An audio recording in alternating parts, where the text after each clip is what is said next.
Hi, this is Alex. You might know my mom Heather from Shine.fm. This is Shine.fm Momcast. Here's my mom. Thanks so much for tuning in to the Momcast today. Hi, I'm Heather Erbe, your host, and I'm sitting down with Melissa Keeley. You are the development coordinator for Lansing Christian School.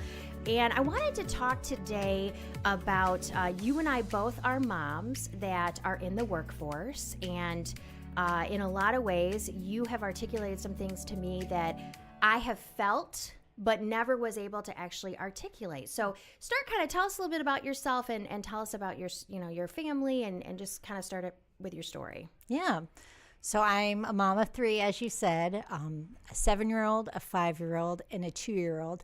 And I like to say that I'm not a young mom, but I am a mom of young kids. I like to always make that distinction because I certainly don't feel young anymore. But yeah, when we started having kids 7 years ago, I owned and operated a photography business. I had studied it in school, and when we moved to the Lansing area, I started it full time, and I loved it. I shot about 20 plus weddings a year and did portraits.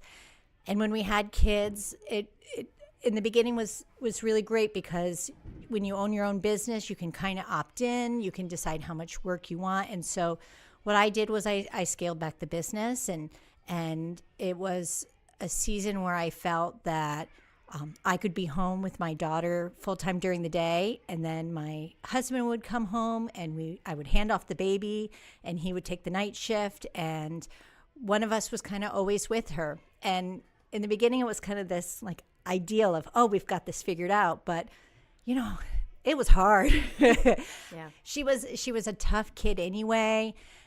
She had a lot of colic, and we were hopeless as parents when we first started. I mean, we did not know what we were doing. And I think my husband's an academic. I think we kind of thought we could like outsmart this baby thing. And we were just like crippled. Oh, no. And so it was really hard to do this kind of handing off thing. We didn't see a lot of each other. I would kind of hole up in my office at night. And, the thing about being a business owner is you don't just get to do the fun stuff. Right. And that's kind of what I thought I could do, is just opt into the fun stuff, which is, taking photos, processing photos, meeting with clients.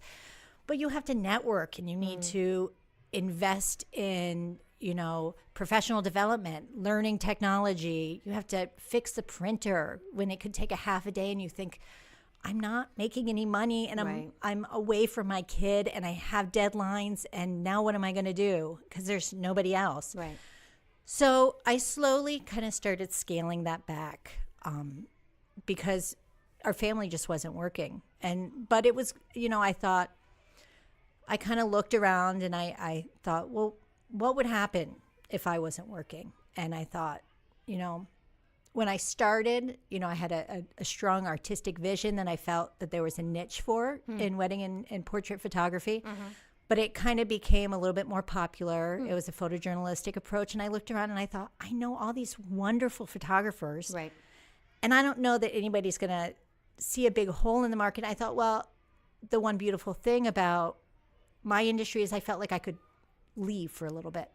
So I started pulling back and working a little less, but I still held on to the business because for me, it was a wonderful outlet. It was a creative outlet. It was, I think for a long time, it was an excuse to have time away. Right. And I think I found parenting of one very challenging.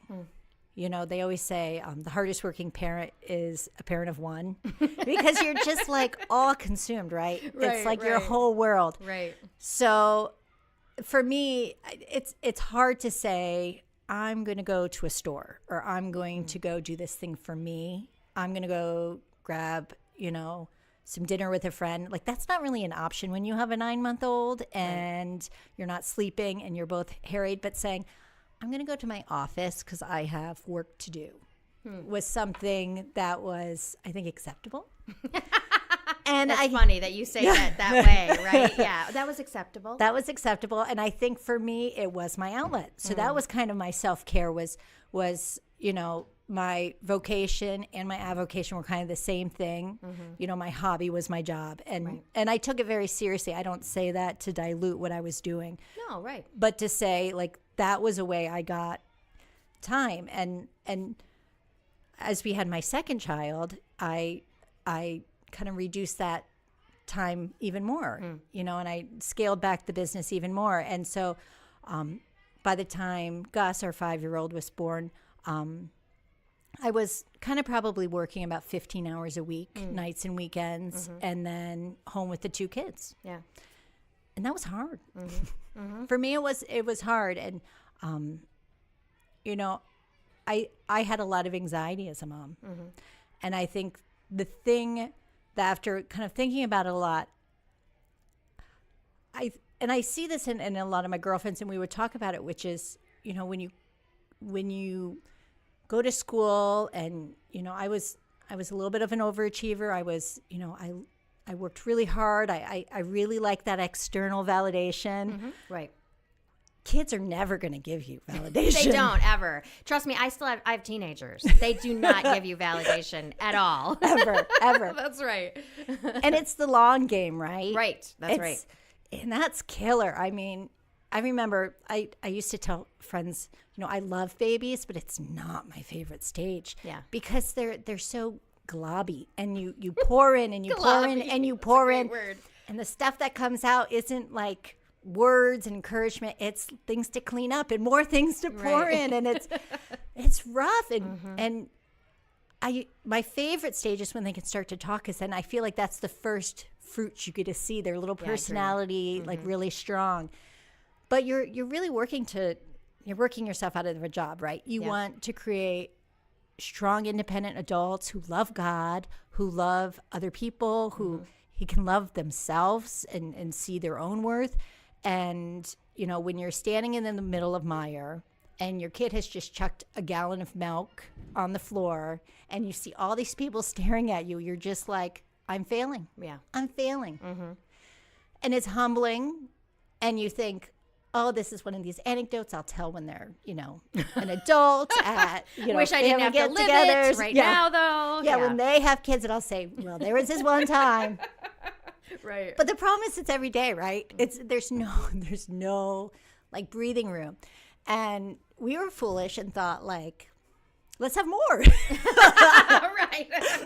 And I still remember when we got pregnant with our third, that I was a little afraid to tell people, because I thought, like, people would be like, oh, who do they think they are, that they can handle another one? Because we did not. I thought, people think we're a hot mess. They're secretly thinking, like, ooh, they don't have control over their situation. Why are we expanding it? And it's folly, right? But my husband is much more patient than I am, actually, with the kids. And he used to say to me, like, if we're not going to have more kids, what else are we going to do? And I'm like, well, I don't I don't know that that's like an either or option. I mean, we could go places. Right. We could eat a meal. Like, we could sleep 8 hours. Like, there were lots of things we could do other than have more children. Right. But I think we both felt like this was kind of a season and we should embrace it. And we thought 3 seemed like the right number for our family. And I think everybody kind of has a feeling, right, of what is the right number. So, but before we decided on 3, you know, I was worried, because I was the one who was struggling at home, and my business had been willing down further and further. And we were kind of at a critical point with the business where I said, you know, I've been skating a little bit on what I built, and a reputation, and kind of the legwork and the infrastructure of the business was in place. But it was like I either needed to, like, be all in and put time in that maybe wasn't going to pay back immediately and reinvest, or I needed to kind of really scale back and say, this is going to be a hobby. Like, I'll do portraits, but not weddings, you know, kind of rethink it. And when we started to talk about a 3rd kid, I thought, like, I just don't know that I can do it anymore. And for me, that balance was always important, but the balance was no longer there. And especially after we had our middle child, we had like some rough years. I've found going from one kid to two kids really tough. Yeah. It was hard. And we had seasons where we weren't sleeping, and I felt like we were taken down to our knees a bit, where, and I remember laying in bed on Sunday night and thinking, okay, my husband's going to go to work in the morning, and what am I going to do with these kids? I hadn't planned play dates because, when you're kind of in your own head and you're feeling anxious and maybe a little depressed, and for me, it's more anxiety. I think it was hard to pick up the phone, and I kept meeting these wonderful moms, but a lot of them had their kids signed up in a lot of classes, and they were kind of go. And it'd be like, well, my kid naps at this time, and your kid has class at this time. And I never really found a consistent schedule of play dates.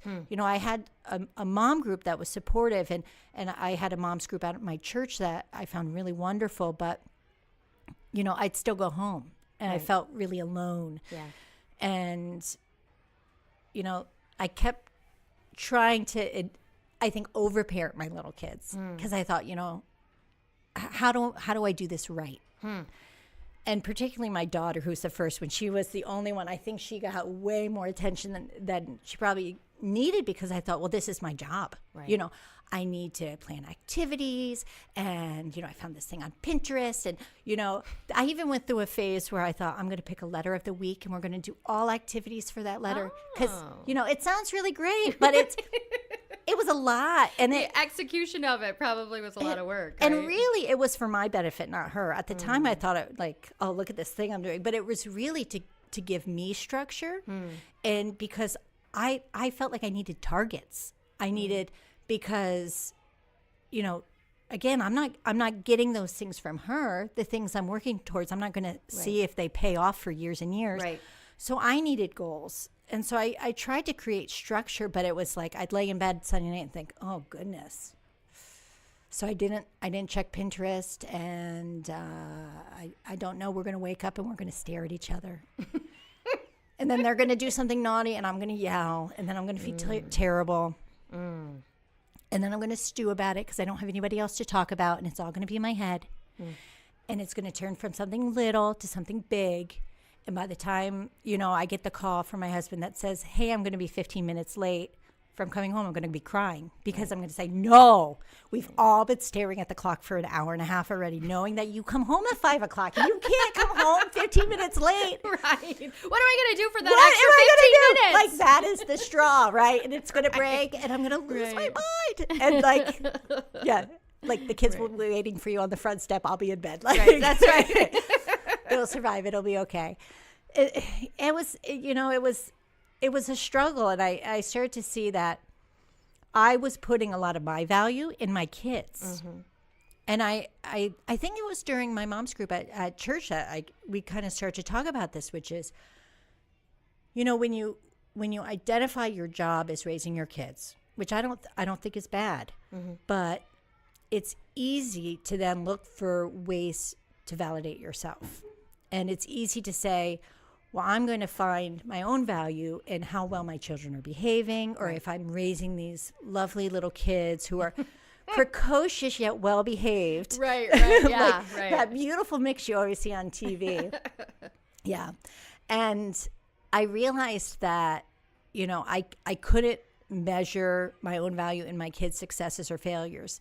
And actually it hit me because an older mom said to me, you can't look at somebody who has achieved success and then say it's because they're mom.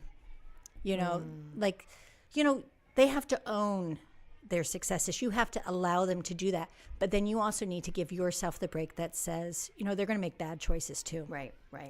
And you can't own that. Right. That's not necessarily a reflection on you as a mom. So exactly. So you kind of in your own mind made a decision, and you were at a point where you had scaled back your business to the point where it wasn't, but you knew you wanted to have a third child.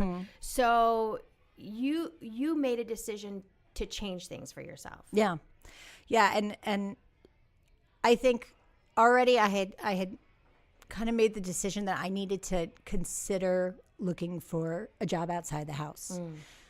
And my husband was really encouraging. He kept saying, I know you love owning your own business, but your interaction is only with clients. And he said, I think you need coworkers. You need somebody like to talk to in the morning that isn't me, and it isn't only about the kids, and it isn't about what he's doing at work, that it's, a whole nother world that I can be myself in. How great that he recognized that. Yeah. I think talking about that is probably a whole nother podcast. So Well, there's a whole other podcast about where do you go from the logistics of I support you to I'm going to do the work to support you. That's I mean, right. there's a whole other I conversation was going to say there. that's a whole nother podcast. But how great that he was so supportive of you figuring that out and not necessarily going, well, what is it going to look like for me if she does this? But saying, no, I think this is something that, and being able to recognize that with you is a really positive thing. Yeah. And there, like we said, there's a lot of depth to that we could talk about, how moms bear emotional weight, the emotional responsibility. And there's a whole lot to getting from point A to point B. Right. But kind of while we were having the conversation, the pushback I was always giving, which is before I opened my photography business, I got a master's degree in an essentially nonprofit management in the arts sector. Oh, okay. And I did development for an art museum, and I loved it. And I always knew I wanted to go back to it. But a lot of development jobs are a lot of hours because you put in your daytime hours and then you go to events. Right. And you have to network and you have to go to parties, which is kind of why the job is fun. But Right, that's the fun part, right? But I don't really have a party lifestyle with 3 kids. Right. It's not really conducive to that. Right. So I kept pushing back and saying, I want to work, but I don't want to work 50 hours a week. And I don't want to have to, I scaled back the photography business because I didn't want to have to be gone in the evenings anymore because that's when my kids were home. Right. Or the weekends. And I feel like God has always been really clear with my job. And I should say, I don't think that God has always been clear in all parts of my life. Sometimes you're always trying to look for what God is answering your prayer, how he's answering your prayers. But I think with my career, it's always been really obvious. And I'm so thankful for that. And right as we were kind of processing what this would mean as a family, the head of school at Lansing Christian School, Wendy Hoffman, who I had served on committees with at our church, she said, why don't you come to school? My daughter had already attended preschool here. She said, why don't you come into school and we'll talk about development?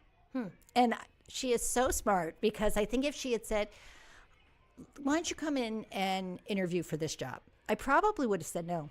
Yeah. And she said, come in, we'll talk about it. And I'll tell you what we've kind of been doing. And, I kind of just want your input. And then she said, why don't we come back next week and talk some more? And by the 3rd meeting, I said, I'm pretty sure this is a job interview. So I put on real, grown-up clothes. Right. And I thought, I feel like this is the door God is opening for me. And because it was development, it was development for an organization I'm passionate about because my daughter went here. I love the school. I felt like with development, I always feel like people say, I could never ask people for money. But when you're excited about something, it's not Right. Yeah. I agree. it's not that hard because everybody's excited about it and people are excited to support it. So I thought, okay, well, this is something I could fundraise for. And they were so accommodating to kind of where I was at, which was that, I can't do parties well. Development for a Christian school, it's about engaging the community. And I was engaging the community as a parent. So it was such a nice fit that I felt like God was not only opening the door, but giving me a swift kick through it because it was wait, I'm going to take, but there was one more hurdle, which was we were thinking about this 3rd kid. Right. And I remember at the last interview where it was clear it was an interview and we started to talk specifics about a job. I said, I got to tell you, we want to have another kid, like soon, in the next year. And I felt free to say, part of me wanting to have a 3rd kid is I don't think I can be home with that kid. I want to work for us to be able to have a bigger family, I think I need another outlet, something where I find value. Because I don't think I have another season full time at home with another little one. I just didn't think I could emotionally like be in a really healthy place and do that for the third child. I said, but that balance of having some outlet away from the home and then being able to go to work, I said, that sounds amazing.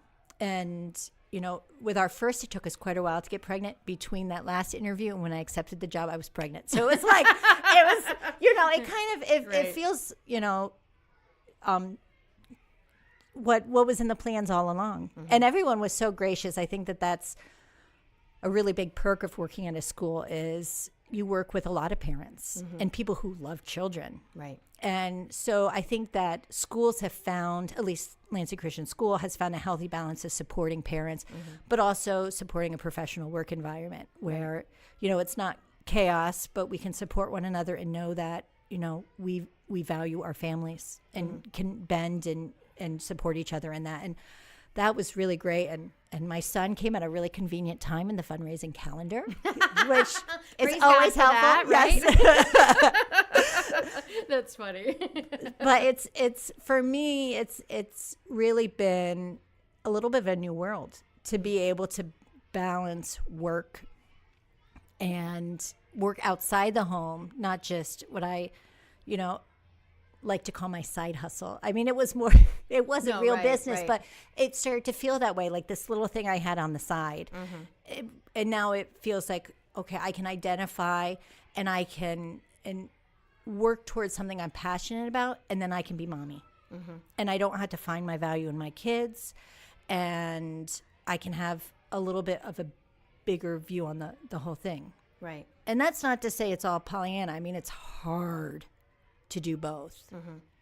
But I would say I don't go to bed and dread the next day anymore. And I'll go to bed and say, oh, it's a day I get to be home with my little one. And that's fun. What are we going to do? Right. Oh, we're going to go grocery shopping. Right. Instead of the dreaded. Yeah. So I stayed home for most of my kids' young years. I was home pretty much other than one night a week. And the way that we kind of and I struggled with anxiety. I struggled with depression as well. We don't know for sure if it was all contributed to my drive for wanting something more, but you articulated something that I've never really heard a mom or another woman articulate, which is you knew that you needed something else. And I think that I never let myself go there because it felt like God. And we knew a lot. I think the other part that played into this is we knew a lot of people when we were having kids that struggled with infertility. We did not. That's why we had 3 kids in 3 years, because we kept thinking, well, you know, we will have trouble this next time. No, we did not. But we had those 3 kids, and then I felt like, well, God has placed these kids in my care. I couldn't imagine someone else, quote unquote, raising them. But looking back on those years, I really needed something more. And I don't think that's the case for everybody, but I think that was the case for me. And obviously, I think it sounds like that was the case for you. What I think is really cool is that you realized that before the third. And you were like, I don't know that I can do this again. I want to do this. I think that we need to have another kid, but I don't know that I can do this. And I think that is what is really great about your story, is that God was able to give that to you. And even though, like you said, it's not all candies and roses, but that you know that that's what you needed in order for you to be a healthy mom. Like, I feel like there was a lot of times when my kids were little, because I didn't go back to work really part-time until Atticus was 5. I did a little bit of part-time here and there, but didn't do anything real totally consistent. And when I finally got back, and I worked in the schools, I mean, I took a job as a library secretary in the schools. I felt so much better about being a mom. Like, I felt like I could give so much more. And I think there's a lot of moms who are wired to be home, and God bless you that you know. But I do also then believe, and I wish I could have seen this back then, God created me a certain way.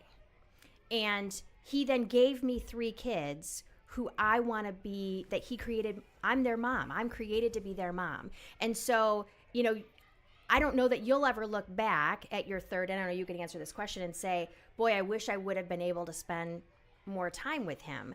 I think you probably would say, and you can say yes or no to this, I'm glad we did what we did because it actually made me a better mom. Would you say that that was the case? Yeah. And I think about this a lot because there's always the tension, right? Yeah.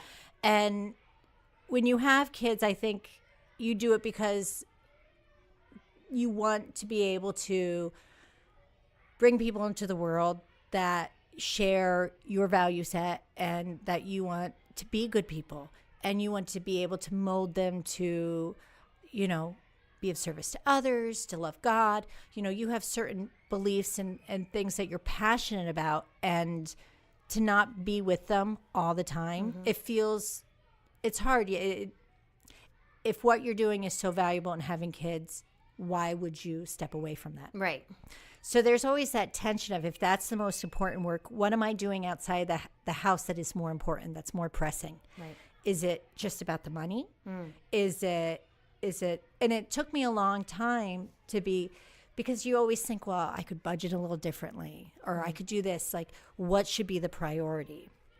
And especially I think when you work part-time, after you pay for childcare, you're not necessarily making a lot of money. Right. And so that was part of the discussion too, which is, short term, why my youngest is really little, this isn't about bringing home a super huge income.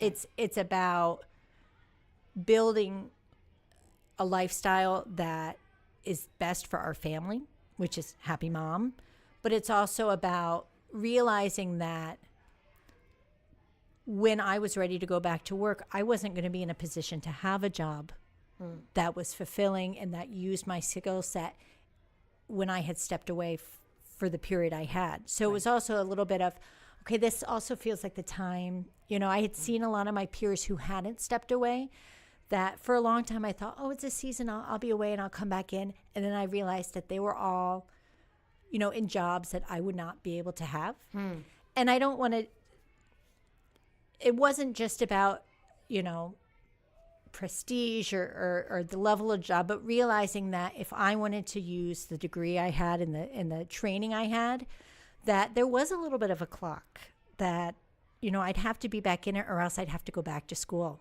or else, I think there is still a lot of stigma that time away from work isn't valuable. Right. Yeah, I agree. From an employment standpoint. And I think, again, one nice thing about a school is I think that schools value that, because it's, they're in the business of raising kids along with parents.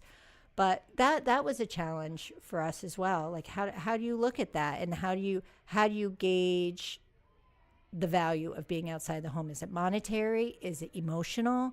Is it long-term goals for career? And, I think for us it was, I still feel guilt about it at times, but it's been a good choice. And I should say I think when your kids grow up, when your kids are little and you're having multiple kids close together, it feels like this giant bubble. And then you kind of get out of a phase, and then you have another kid and you're still, Right. 2 of my kids are now in school full time. And when I get home from work, my littlest one doesn't want to sit on the floor and play with me. He wants to play with his brothers and sister. Right. And so it's also a little bit of a different world too, that going back to work has meant a huge shift in our family altogether, because my kids have shifted too.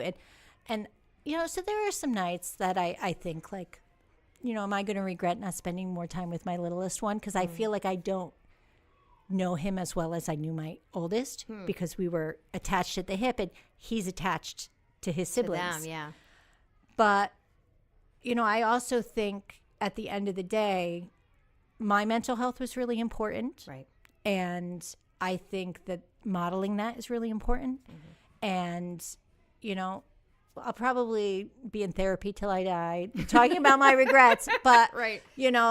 When I wake up in the morning and get to do a job I love, I don't regret it. And when I get to come home and be with kids and have fun with them and be happy with them and not anxious, I'm really glad I made the decision I did. Right. And I think, to be honest, if I look back on those years where I was home, what I regret is how unhappy I was.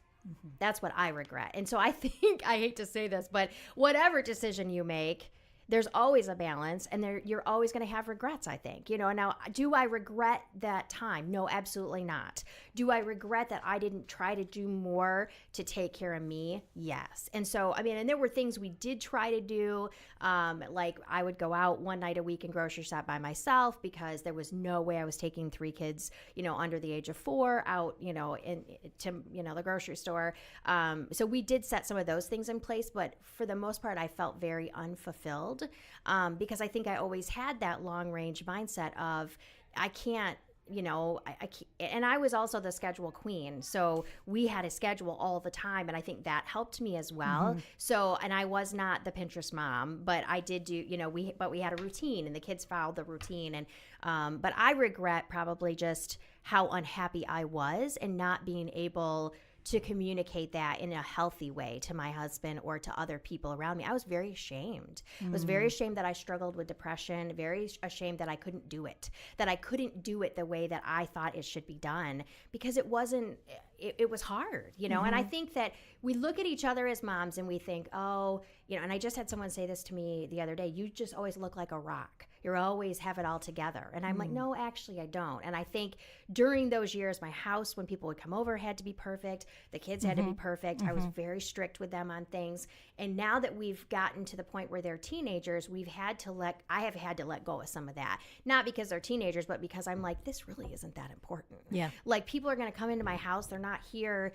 and it's, not perfect. I'm not a great housekeeper. It is not a priority to me, to be honest with you. I'd rather spend time with people or serve the community. That's just where my heart is. But I think that I felt a lot of like, why can't I do this? I see all these other moms doing this. And so I would get calls to do play dates or to do things and I wouldn't return phone calls because I wouldn't be okay. Like I wasn't in the right healthy mindset. And then that translated to not being a healthy way with my kids. Yeah. And those are the regrets that I have. But I will say that now that I do work part-time and I do have a balance, I do feel a lot happier. And when my kids are home, just kind of like what you said, I try to be fully engaged with them if I can, because I know that that's the time that I have with them. And if I can go on a field trip or I can go on something like that, I do make that a priority with my job. So I just appreciate the fact that and I think that will be a lot of very helpful to hear from other women's perspective, that you were able to come to that conclusion on your own and that was what was best for your family. And you and I talked